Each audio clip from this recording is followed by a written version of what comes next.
some people who tell them, I'm very sorry, I'm not going to book this property for you. It's not luxury enough. It's not spacious enough. Remember that time you booked this kind of properties, you didn't like it. We had to relocate you. So I'm not going to do it. If you want to book it with someone else, you can, but we won't book it.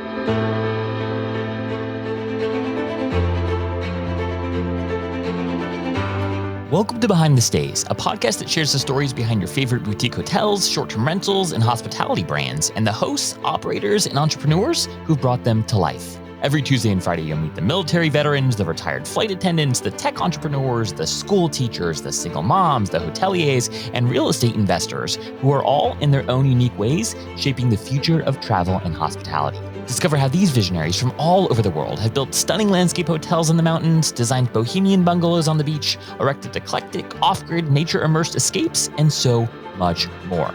Behind the Stays is brought to you by Journey, a first-of-its-kind loyalty program that brings together an alliance of the world's top independently owned and operated stays and allows travelers to earn points and perks on boutique hotels, vacation rentals, tree houses, ski chalets, glamping experiences, and so much more. And I'm your host, Zach Boozy-Cruz, head of the Journey Alliance. All right, friends, without further ado, enjoy the show.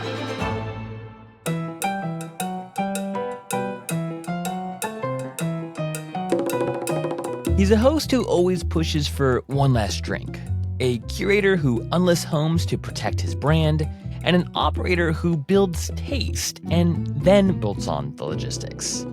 That's Max Aniort. Max is the co-founder of The Collectionist, a luxury home brand that chooses curation over scale, local operators over generic platforms, and a repeat guest flywheel over one-and-done bookings. He started by solving for owners, people with extraordinary homes but zero appetite for late-night texts, staffing headaches, or inconsistent standards, then expanded destination by destination, partner by partner, and standard by standard. The Collectionist now stewards 3,000 handpicked homes across 100-plus destinations in Europe, but the center of gravity hasn't changed at all. Taste is first. Always. They keep a waitlist and aren't afraid to quietly unlist a house if it drifts from the standard, because the promise is as much about who you let in as where you send them. Guests come back because the experience feels personal. An advisor who remembers the floor plan your kids loved, a fridge that's stocked the way you actually eat, and a local team with gold key caliber who can turn a last-minute whim into an effortless memory. In this episode, we talk about how Max built The Collectionist by solving owner pain first, protecting the asset with standards, service, and guests who respect the home before he ever chased scale. We talk about why the brand chooses curation over growth at all costs, keeping a waitlist and telling owners not yet when a property doesn't strengthen their brand. We talk about how a local-first operating model, including acquisitions of destination experts, unlocks the impossible in places like Ibiza. We talk about how service is designed to fit the home with baseline housekeeping and thoughtful touches for every stay, and a la carte upgrades when hotel-like service truly adds value, and how a single advisor follows a family across trips as a travel PA, building deep profiles and trust that naturally moves guests between destinations. And last but not least, why longer-rooted stays, from multi-week summers to school year relocations, are reshaping inventory strategy, staffing, and pricing. You are going to absolutely love this conversation with Max. He's built one of the most impressive collections in the entire vacation rental luxury villa industry. Friends, without further ado, get ready to meet Max.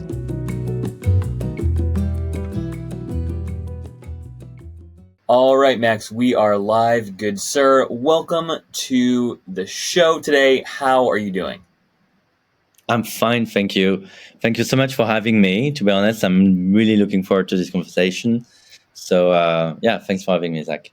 It is a true pleasure. And as I was just admitting to you offline, I am, a little bit of a fanboy of The Collectionist. And I've followed you really primarily just through social for the last couple of years, and have just been eager to get you on the show and hear a little bit about your story. So felt like the time was right and your team was incredible. So really, really excited to dive into a little bit of your story, the founding story of The Collectionist, of course. And then most importantly, or maybe most exciting to our listeners, anything that you have with respect to hot takes or predictions on the future of travel and hospitality. But one of my favorite questions to kickstart these conversations, Max, is to ask you if I were to come across you and some of your closest friends at a happy hour, and if I were to ask you, or I should say ask them, to tell me a little bit about Max, is there a story they might immediately tell, or what do you imagine that they might say about you? Um, it's a funny question, and I think they would all of them would say the same thing. It's like, so I always love a good party, but the party, having dinner with everyone. I love hosting. I love cooking. I'm very happy when there's like a lot of people at home, but I hate when a party ends. Mm. And so I'm always like, come on, like let's have a last bottle of wine, a last piece of cake, a last cigarette, and in a way, I think with Le Collectionist, it's something that works well because since you are in a house, that works well. You don't have to go anywhere. They are not closing the restaurant or whatever. But yeah, I think they would all say, it's the guy of the last drink. And it's always like, come on, guys, let's have a last drink. And, like what these endless conversations. But yeah, it will be the same story for everyone. I'm sorry. You're the guy then that my wife would hate, because she'd be like, "Why are you home so late?" Right? And I'd be like, "Oh, it was Max. He said one more cigarette, one more drink. I had no choice. He was the host. I had to accommodate." I love it, man. I mean, that's a good personality trait to have. Every friend group needs the friend that's gonna, push you to keep hanging out, right? Because at the end of the day, no one really wants the night to end, right? And you end up ending the night for a myriad of reasons, but not because you want it to end. So I love that that's you. Oh, cool. Yeah, but I guess I'm more and more reasonable, but still, to be honest, I love having everyone around and friends, family. It's super important to me. Well, you're in the right industry then, because hospitality sort of requires people. So I want to hear a little bit about your past and really sort of where the idea for Le Collectionist actually first originated. Folks have done vacation rental management for years. A lot of this vacation rental management even kind of predates what we know as traditional hotel management today. But I'd say, for the last 5 to 10 years, you can correct me if you think differently here, we've seen sort of this rise of branded collections and branded, really just recognizable brands in the villa, the luxury vacation rental space that are maybe a little bit more prominent or accessible to the consumer. These have existed before, but maybe they were a little bit, truly exclusive for the top 1%, or you had to know somebody who knew somebody who could, get you to their villa. Now it's become a little bit more democratized, and you're obviously attracting a discerning luxury traveler still, but it's been easier, if you will, to access this inventory of hospitality asset than it has traditionally. I want to hear your story. What was interesting to you about hospitality? Where did the idea of Le Collectionist actually originate? Kind of take us back to that first moment. Yeah, to pick up, maybe just to start with with your first point. Today, our main competitors are still like the small local agencies. In a way, I think it's great news. It means like still like when local people do manage like a portfolio of properties or just organize the holidays, propose like a different branch of services, that do it better. And so our challenge today is really more to be able to challenge with these people that live in one destination, that have been there for generations, that know everyone also in destinations that most of the time are like holiday destinations, are like quite small. Yeah.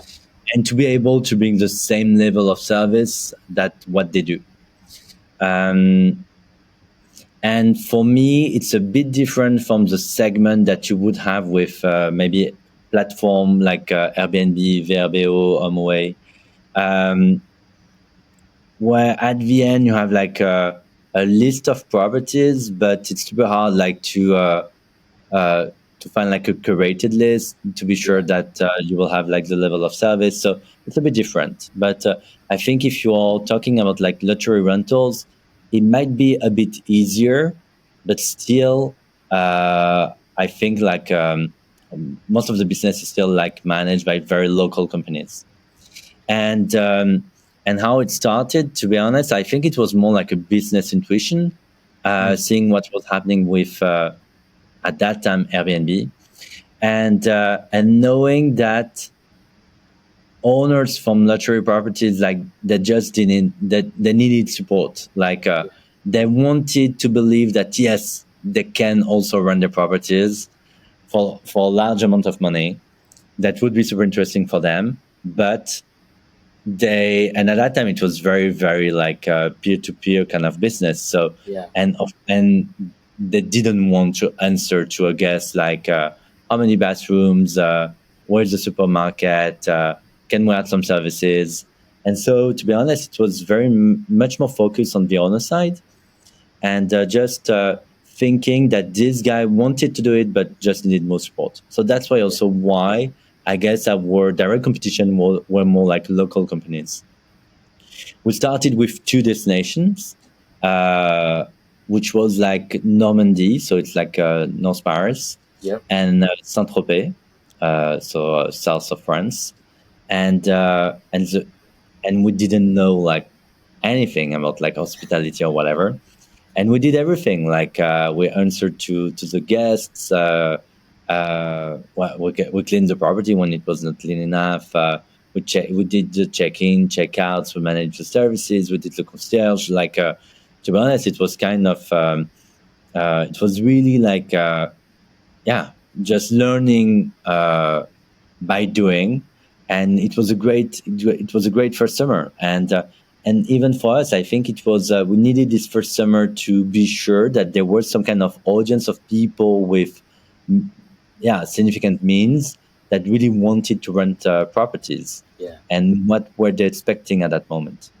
And were you guys was this high level of service? Because as I browse your inventory today, luxury service seems to sort of be a core differentiator of what you all offer. It's not just the beautiful villa, but it's the services that accompany that villa, which oftentimes and historically has been really, really hard for traditional managers to be able to like figure out, right? It's hard enough, as you would know much better than me, to run a vacation rental management business, let alone to layer the services component on top of that. Obviously, we're seeing Airbnb really lean hard into this with their services and experiences, right? It's depending on who you talk to, truly hit or miss. It's very hard to do that well, and yet I've always said it's really difficult to unbundle service from true luxury hospitality, which is why you typically see that traveler going to a hotel, right? It's less about the room and more about the service and the amenities.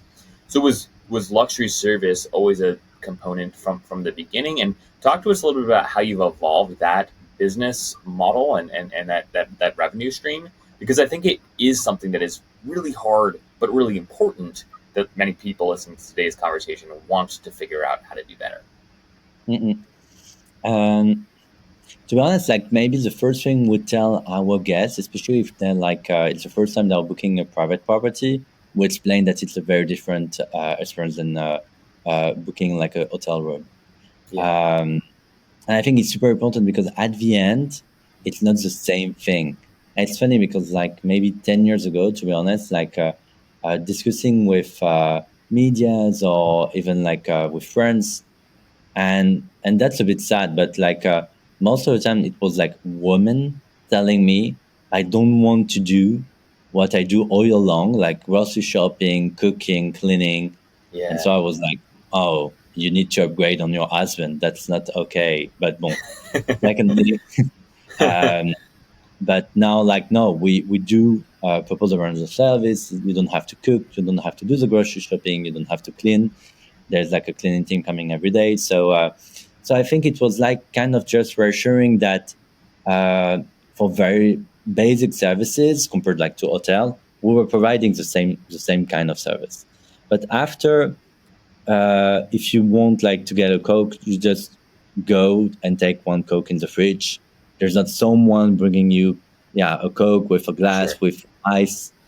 But this we can do. So and we can do it, but it really depends on properties. So for super high-end properties, we can have up to like 15 people in the property. You can have like a butler, the cleaning team, nannies, driver, your concierge, your ski instructor, your cook, your chef. So we do have at that moment the same level of service that you can have in a 5-star or palace hotel. But for instance, to put this kind of service on like a 3 to 4 star kind of property, it makes no sense. You're going to pay like the same amount of money for services than what you paid for your rental, so it makes no sense. Yeah. And at the end, for the same kind of level of quality, it's still much cheaper taking the number of bedrooms to like book a private property. So I think it's just to find the right balance between like providing a minimum level of service, whatever the property, and then depending on the category of the property, just to bundle some services depending on the guest, what they ask for. But more and more, we do see that the guests don't want to pay for something they won't use. So Yeah. even in 250K a week property, and so the chef is included for whatever you need. So breakfast, lunch, dinner, for instance. If you or like if it is like a chalet, for instance, and so you do prefer, and most of the time you will be on the slopes for lunch, you don't really want to pay for your chef, just for the doing nothing for lunch. So more and more people are really taking like a la carte kind of services more than like a bundle or packaged stay already. But if it is super important for you, it's quite easy to arrange. And do Um, you guys manage all of these service providers like as a just an extension of the core business, or is this a partner that you just partner with for all things service related? So it will depend on destinations, and it will depend on service, but something. So depending on the destinations, for instance, in small destinations where it's also not really like super luxury high-end kind of destinations, we do have like cleaning teams because we need to level up the kind of service that you might have in the property. For instance, in like super iconic destinations like Saint-Tropez, Verbier, most of the time like owners do have like a team already like managing the property, so we just have to leverage this team and to be sure that it works well with our teams. Then for any additional service, like for chef, massage, ski instructor, we do know all these guys. First we tested them, but to be honest now, like it's been 12 years, so it's just like I've been working with them like for so long, we know them well. So they are not really on our payrolls, but they are like privileged partners. Yeah. Which is super important for them also, because to be honest, we bring a big part of the business. We're like the leading company in Europe. By far, I think we're like maybe 4 or 5 times bigger than the second one on our segment of properties. And so, for this kind of partner, it's super important to work with us. Now, I want to hear how you guys think of managing this, and if you see there's any opportunity to shift things. Right, one of the things I hear a lot from folks who are in the luxury rentals space is they want to be able to provide these concierge-like services, but typically they have to be coordinated like well in advance, right? And I think from a consumer perspective, the challenge, right, is like, well, sometimes it's not until I'm at the chalet, right, that I think, oh, it would be kind of nice to have this or have that, or like, you know what, maybe tomorrow instead of going to the restaurant, maybe we get like a private in-home dining experience, right?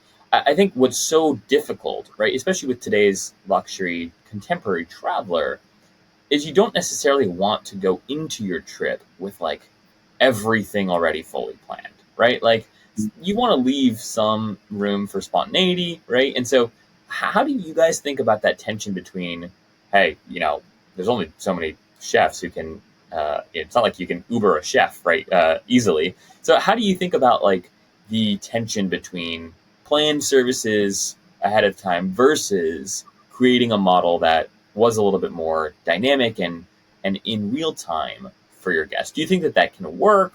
If so, how do you think it might work? uh, Yeah, to be honest, I think it's kind of the same thing like for hotels. Like if you do arrive in any hotel in peak weeks, like in peak season, then it will be a bit more like complicated to book fancy restaurants or whatever. Um, and after we do operate exactly in the same way. Like for instance, so in Ibiza, there are like two what we call like concierge clé d'or. Yeah. Uh, so golden keys. It's kind of not. It's not a secret society, but it's like really like the top level of concierge, and you have to be recognized by the other members of this Clé d'Or community. And there are only two of them. One of them is working for the Collectionist. So and so he was born and raised in Ibiza. He's super local. He's like a Clé d'Or concierge. So he knows everyone. He manages everything. But sometimes, no, like an hour before, you cannot really have a restaurant, like a booking a restaurant. So what we do, to be honest, like the more we can, we tell guests, if you want to do like these restaurants, please book in advance. Yeah. Even if your plans might change, and we can cancel it, like they will be very happy to rebook it with someone else. But in the meantime, please just let us know. To be honest, you can Uber a chef. It's quite easy to. We do like make chef travel a lot between our different destinations depending where we need them. But and same thing, it will depend on the category. Like if you are booking a 4-star hotel, 3 to 4-star hotel, I guess like well, first normally you don't have a concierge. You do have one with a collectionist, and until the beginning of the stay, would tell you we can do everything you want. Like we can really book all your restaurants, like your sunbeds, like on private beach club, which are sometimes very complicated also to book. We can like book your nannies, massage, chef, boat trips, ski instructors, whatever. But after, we are not going to manage like day by day. Yeah. And of course, when you're booking a 5-star property, like if you're going to a palace, we will tell you like, we'll do everything we can just to be sure that even if it is a last minute request, we find a way to make it happen. Yeah. And to be honest, like most of the time we can, like since we are very local, we didn't do like a some kind of big picture of local chains, but like 3,000 properties operating in 100 destinations. We have like 10 different offices. So in a lot of destinations, we are locals. We also grew a lot through acquisitions of other companies that are local companies. And to be honest, I think it's super cool because it's for me it's like humble M&A, which means like just like local do it better. Don't try to do it better than them. They just like they will do it better. So discuss with them, find a partnership, find a way to make it happen. And so acquisition was like a good way also to grow. And most were destinations abroad that are that quite big right now.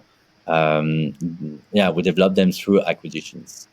And I want to actually dive into that just a little bit next because it's been one of the things the U.S. Market has been talking about a lot recently, right? Is this Vacasa now Casago sort of deal? I don't know how much you've followed this or not, but the kind of core question for the industry has been: can you build a nationally recognized vacation rental management company, right? And it's been tried many times. Vacasa was a publicly traded company. It's now been in the process of being taken private, and not that they're like anywhere close to you with respect to sort of their curation standards or how they structured their business or how they thought about their business, but the idea of building a nationally recognized vacation rental brand was the objective, right? And you guys have been able to do it. 3,000 homes. I mean, that's not a small portfolio in 100 different destinations. And at the caliber of inventory that you have, that's truly exceptional. How did you do it? I mean, what's the secret sauce there? No, to be honest, I think because it's not at all what we're trying to do. Like at the end, so we have like 3,000 properties, but for instance, last year we unlisted 1,000 properties. On every destinations, we have a waiting list with like hundreds of people wanting to list their properties with local collectionist. We only list the properties that we do find like will bring something more to the brand or to the guests. We will only list the properties also where we do find that we need more supply, more houses. So I think it's kind of the opposite of a traditional marketplace, like for instance Amazon. It's like the bigger you found a way, just the best way to grow, just to list more items, and so it's just like you find everything, so you have more people coming, and so like the business is growing. We're not trying to be the biggest one, like and to be honest, it was funny because like for a long time we didn't think we were the biggest one, and when we started doing M&A, discussing with all the other guys, just like, oh, by the way, how big are you? Well, like, oh wow, okay, so wow, bigger than them. And so it took us a long time to understand that we were the biggest one, and it was not at all like something we're really like pursuing. And it's really we're trying to create a luxury brand in hospitality. And to be honest, to be able to do that, you don't have to. Of course, we look at numbers. We have investors but we are really into sustainable growth. Exactly, also what you told us, like about like to be able to build this layer of service. It's super important. And to be honest, like you cannot really scale by like you cannot multiply by 2 your size and be sure that your service level will keep up. So we grow like it's like for 12 years we've been growing. Now it's like a business this year that will do like 170 million in terms of GBV. But and we don't want like more properties. Most of the time it's like if you bring one, you have to like unlist another, and you have to explain why, and you have to call the owner to explain him also. So no, we're like for the long term with our owners, and we don't want to. So I guess this might be the first reason. It's we're not trying to achieve the same thing. To be honest, like when we're looking at other platforms, companies or brands, like especially in the US, I don't find any company that would be like super good. And most of the time, the ones that I found really good are local companies, and they are not like covering like all the different states, or they are just like super good in one destination. And sometimes if you find a company like that are super good in several destinations, it's because like they acquire different companies in different destinations, and so they kept this very local DNA, and that works well. So, and two other things, it's like we have like 40% of our guests coming back like every year. We have we keep the same owners. We have a big part of our portfolio being exclusive. So we are always thinking how can we consolidate, what will be the qualitative option for development. So it's a bit different, I guess, from Vacasa, or like the strategy they had at that moment. Well, I want to hear about what the owner value prop is, because you talk about having a wait list in multiple markets. You guys are in 100 different places right now. What is it? You guys have built a beautiful brand, obviously, right? But like, what is it about the Collectionist that is so attractive to an owner? What is it about why they're hungry, why they're literally on a waiting list to be managed by you? Is it the quality of guests that you have access to, that you claim to bring? Is it the fact that just that you guys have just built an exceptional brand and there's just prestige now to be associated with your brand? I'm sure it varies depending on the owner and what that owner cares about. But what is the thing, or what are the things that are so attractive to desiring to be one of your properties? And I guess in this waiting list, there's like a bunch of owners also that are like more like investor owners. So they acquire the properties to be able like to just like invest some money, and these properties most of the time they have been built and designed to please as much people as we can, as many people as they can, because and so they will lack a lot of personality. So Mm. I would say like 99%, just to be able not to say 100%, we never know, but all secondary homes or farm owners, they go to these places during the year. Yeah. They welcome their friends, they welcome like their families, and that's super important because at the end, for me, the personality of a property or the personality of a place is always like the small things, like the joke that someone made and brought you something from a travel, like the fact that you just like collected, I know, white stones with your kids for like so many years, and so it's not a design thing. It's not like, but it will make the personality of a place, and it's really what we're looking at. And I guess now that these property are featured in a lot of different magazines, people are coming to us, like medias also, to be able like to tell us like, oh, we're doing something on Mallorca. Do you have like a list of properties we can work with? Or we're doing something on like infinity pools in luxury chalet. Like, what would be your top three? Mm. So I think Yeah. for the owners, yeah, there's a question of recognition, like, oh, my property can be a locally changed property. Yeah. It's even maybe sometimes a status thing, and it works well. That's good business for us. Um, the second thing is we, compared to other companies, we develop ourselves on the guest side. Of first B2C before being B2B2C, so working with travel agents. And to be honest, it's something we're picking up on the B2B2C side, and we're still like really on a learning curve right now. But B2C, we have like a huge database of guests like booking directly with us. And this year, I think our minimum stay would be like maybe 12K a week. Wow. Uh, and our biggest stay would be like 2.5 million for 2.5 months. So um, It's a owners, valuable guess. It's the kind of guess that these owners want access to yeah, or want and so staying in I their think, places. yeah, and I think owners do know.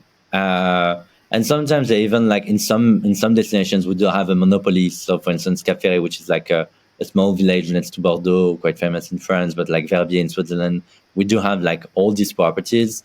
Um, and people are staying with us because we're the best ones also are bringing like the guests that can afford these kind of properties.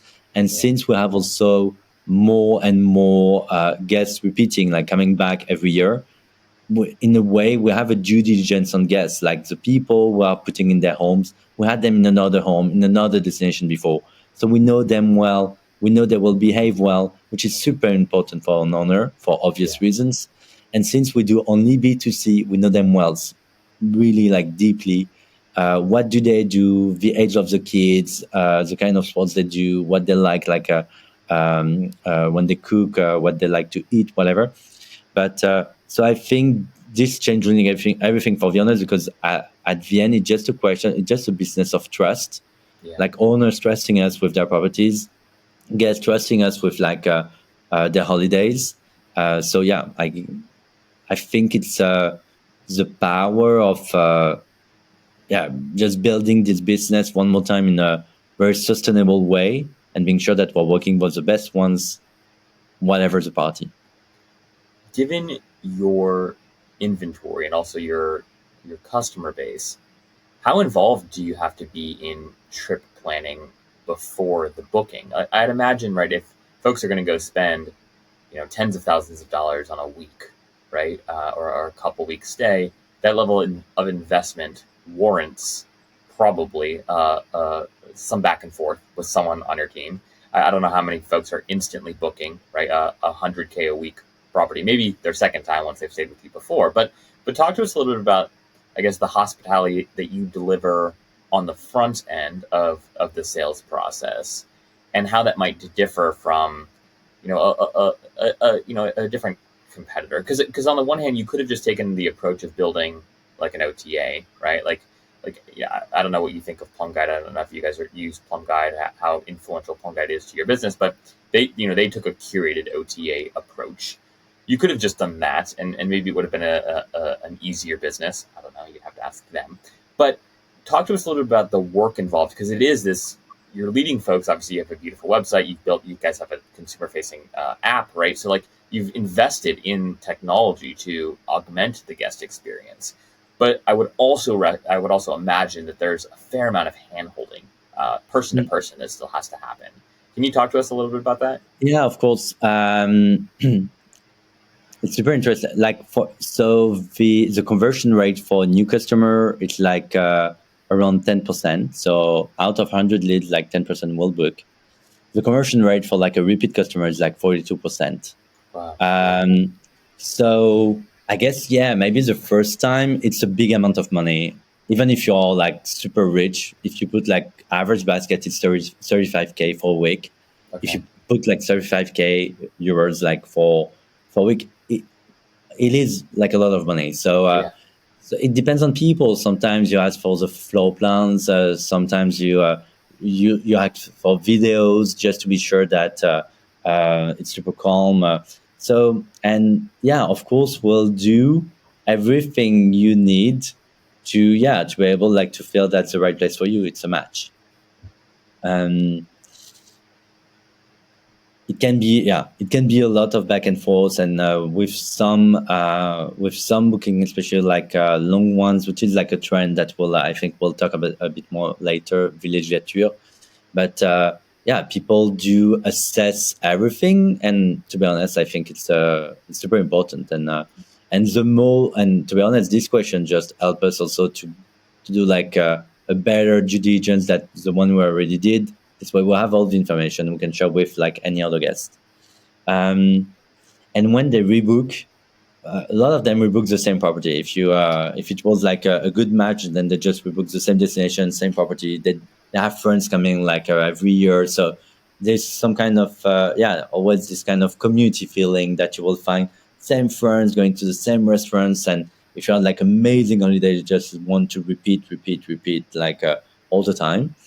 And so yeah, this most of the time it's like, please put an option like when they are checking out, and like 2 weeks after it's just already booked. And more people are booking far in advance. Like in small destinations, one more time, this like fisherman village in France, like a Ferret, like the amount of property is just like super small.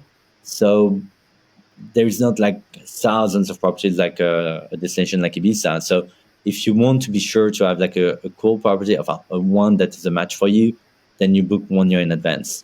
That happens a lot, and more. And also a lot of people. Sorry. Oh no, go ahead. Finish your thought. And more, we do see people that are super wealthy, and they would have the means to buy the properties, but they don't want the hassle of like managing a property and and also managing the teams around the property for cleaning or whatever, doing the tax, like adjusting on the internet. So they do rent, but they rent properties for like a long period. And the longest you will have, it's like people even like moving for a year in one destination. And we have this in like, for instance, Verbier or Ibiza, because they have like amazing international schools. And you do see a family just coming for a year because they wanted something different. They wanted to refocus on family. They wanted like to become like super expert in ski. So it's just like settling in the destination. And it's funny because you were talking about like a concierge service, and at that moment it's a completely different talk. It's like the discussion is about like, oh, what's the best butcher in town, or why do I go for grocery shopping? How can I enroll my kids like for the best school in town? And so it's completely a different like discussion. And to be honest, it's like I love it because I think it's like the best way to discover a destination. You become like a local for a year, and then you really learn something, and you do create like real connections also with people living there. So yeah, this trend is we see it more and more, and the people like just coming for like several weeks for summer, and making it like the countryside house. Well, what's so interesting about that model too is it's not just I get to go and immerse my family in a different culture for a year, but I also then get like the assistance, right, of this concierge team to help me along the way. And I think that is the biggest like scary thing of like, well, I want to be culturally immersed. I want to try something different. I'm certainly not staying in a hotel for a year. But I also want somebody who I can regularly check in with that has, some duty to respond to me in a meaningful way and some sense of who I am and what I'm looking for out of this experience. So that's an incredible, right? It's basically just like having a personal assistant, throughout sort of your year, which is amazing. I want to hear about how you think about converting your guests to stay at different properties within the collection. It's so hard to do this. The behavior I think generally is if there are repeat guests, it is typically a repeat guest to a property that they previously stayed at.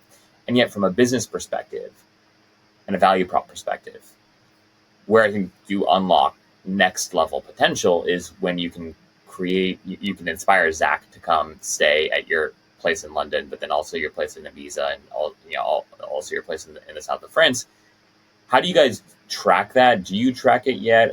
Any sort of musings there around how important is it to the brand as you think about membership or loyalty, right? For guests, there has to be something interesting for folks. There has to be some business value if Zach visits not just the same location every year, but 3 or 4 like Collectionist properties, in a year. How do you think about that dynamic? Yeah, so a lot of them are going to the same destination, sometimes the same property, but like it's kind of 50-50, like, and 50% of them change destination every year. And we have also in our like segmentation of the clientele, like a segment that is called like addict. And it's like if you do 3 to 4 bookings a year. And so it's exactly what you said. It's like having a travel PA. So your advisor never change. So they do know what you are looking for in terms of properties. And to be honest, we do know them. Sometimes I think even better than themselves. Like or some people would tell them, "I'm very sorry, I'm not going to book this property for you. It's not luxury enough. It's not spacious enough. Remember that time you booked this kind of properties, you didn't like it. We had to relocate you. So I'm not going to do it. If you want to book it with someone else, you can, but we won't book it." So while being sometimes even like a bit stubborn, like with our guests, but we do know them well.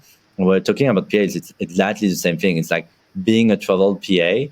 And some people even tell us like, we start looking at properties before picking a destination. We start discussing with our like advisor before like doing anything else.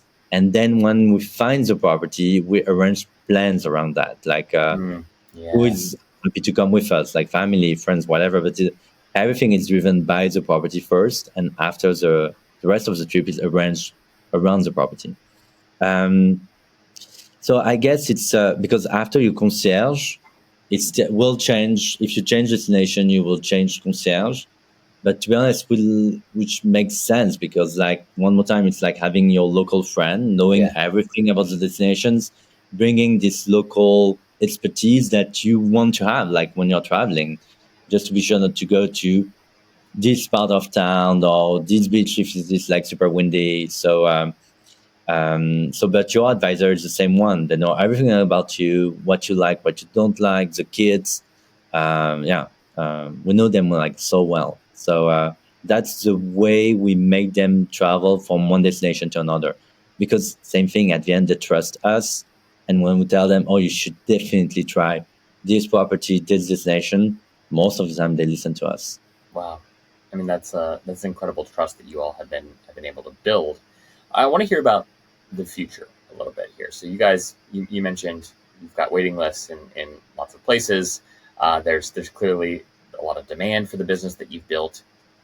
Where do you spend your time kind of thinking these days? What are there trends that you're paying close attention to with respect to luxury travel? Have you seen just changes in preferences among consumers in terms of what they're looking for in their trips? Obviously, people have talked ad nauseum about how folks want more experiences and less things, and they're prioritizing that. But with respect to sort of the kinds of services your guests are looking for, and or just other observations you have on what today's luxury traveler is interested in, and then based on those observations, how, if at all, are you adjusting your business strategy? Are you adjusting the product that you deliver? Anything you can share there? Mm. One more time, I think there's like several words to travel. So people coming to us, the most important thing is like who they are traveling with rather than even where they're traveling to or which party they are booking. Because if you want to do more like exploratory kind of travel, to be honest, I don't think, well, like don't come to us, like book Yeah. with someone else to like go to the jungle, visit, move every day, enfin, really visit the country. So I think when people do book a property with local chains, they really want to be sure that to be in the best properties, to have the kind of level of service. And the funny thing, so the trend like settling in destinations for like several months is definitely something that we see more and more. And people really believe that their property is it's like their properties. There is even one guest I love. She loves the property. She's coming back every year, but she had some issues with a part of the design and decoration. And so at one moment we had like to book a warehouse like next to the property, and like every year we just like the two first days we just move like her furniture in the property and the other around, and she stayed for like 6 weeks. And so the two last days same things happen. But just to explain like how much she makes it a home, and at the end, out of the 6 to 8 weeks she spends like every summer in Saint Tropez, the first week it can be family, second week can be the kids, third week can be like her girlfriends. And so it's really like it's almost like she owns the property and she's just inviting people she loves. Every week is a bit different. A week can be just the kids, letting the property to the kids, and they invite their own friends. So I guess so. It's always a question of like gathering the people you love much more than like going to a specific destination. I guess. So Yeah, yeah, I absolutely love that, and it really is sort of this. It's interesting that you guys are seeing longer stays as a trend, and folks wanting to book, extended trips. I think that that's always the dream for a lot of folks. But it can be hard, especially with luxury properties at the price point that your alls are at, to be able to do that. But that is interesting. How do you think about guest loyalty? Do you guys do anything internally to try to, you have this internal segment, right, called Addict. Do you do anything to love and reward addicts in any way, shape, or form, or anything at all with respect to sort of just status tiering, or how do you guys think about, I think, about not just continuing to retain your guests, but extend some of that value back to them, if at all? That's super important. So this year we did something a bit special. What we do is like when you rebook with us, you do have like a voucher for services. So it's a way to give back some value of what you bring to us. Yeah. Especially if we think lifetime value of a customer, I guess it's a great way also just to and to push them also to take more services. We do see that people taking more services, trying more experiences on site, you have like a higher NPS. And Yep. at the end, it's just like they love the holidays, doing like so many stuff. So it's also a great way to push them to just do more. And when we do gift them, to be honest, it's not something at all transparent for the guest, because I don't think, well, like the kind of company that would like start counting points and everything. Yeah. But if you are in one segment, then you will just it will be like the welcome gift, the small attention that you will receive in your home during the year. We try to personalize the more we can. Every gift, every attention we'll do for the guests. I think it's super important. And we are, to be honest, we're just starting to wrap our heads around like what could be a good loyalty program. And we want it to be like very transparent with the guest or not. To be honest, there are pros and cons on both sides. I find like more chic to to make like gift to people without them knowing why, or trying for them to get to the next level, whatever. And in a way, it's also the best way to tell someone, look, there's a loyalty program. If you come back, then you will have like more whatever. Yeah. But no, it's the segmentation. Yeah, and the big part of loyalty is like through gifting. And to be honest, it's really the first pillar of and the DNA of the brand, what we call like a generous luxury. And it was something that we assessed like a few years ago when we started to discuss. It was like a huge survey that we did with our guests. And to be honest, I was quite convinced that these people, most of the time, they're coming like different generations of the same family or like different group of friends. And they were like splitting the bill. And in 90% of the case, that's not the case. There is one guy just paying for the whole property and just inviting friends. And I think it's like so cool, especially if you consider luxury and especially fashion, where it can be very like selfish, but in a way like individual. Like it's not you don't really like buy a Chanel bag with like 10 other people. It's like your Chanel bag. That's it. In this way, like if you are renting a property for yourself and you're the only one, it's like super sad. And to be honest, one more time, I don't think we'll book you the property. We'll send you to a hotel. But when you, if you book something for you, your brother, the kids, and I have like so many situations, like what they explained to me, oh, I don't know, like my brother is doing this kind of job, he's a teacher, whatever. So I'm so happy to have him like every year. The kids enjoy like so well, like with the other kids and the cousins and everything. And this generous luxury thing is super important. And No, that's so well said, and I think that's a beautiful testament to sort of the quality of your guests as well. Do you guys? My last kind of question here for you, Max, is as you think about the future, is there a world in which you get into hotels? Like, would you ever want to extend the brand into hotels? I know. To be honest, I'm not at all this kind of guy. Like. I only rent properties. No, I go to hotels like when I'm just like by myself or as a couple, or even just I've got a kid. So if we're just the three of us, we don't go to properties. It makes no sense. So, but to be honest, I think we would first build our own luxury chains property, then like starting a hotel. Yeah. One more time, it's a different experience. It's a different expertise. There's so many great hotels. I don't think the planet needs another great hotel. Or just another hotel. But I'm very happy to build our property. I think it will be just a way for us to put in one product, in one property, in one house, everything we'll believe in. So yeah, I think that would be more a statement of what we do as a company. But doing an hotel now, to be honest, I don't think we'll do that.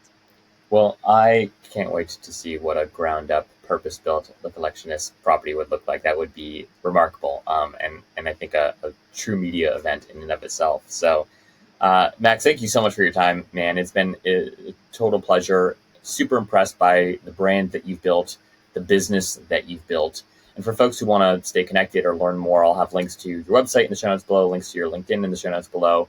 But thank you so much for the work that you do. I know that it's an inspiration to many of the people that listen to this show and an inspiration to many people who aspire to build a next generation luxury travel brand like you've done. So great work, man, and keep it up. No, thank you so much, Zach. Thank you for having me.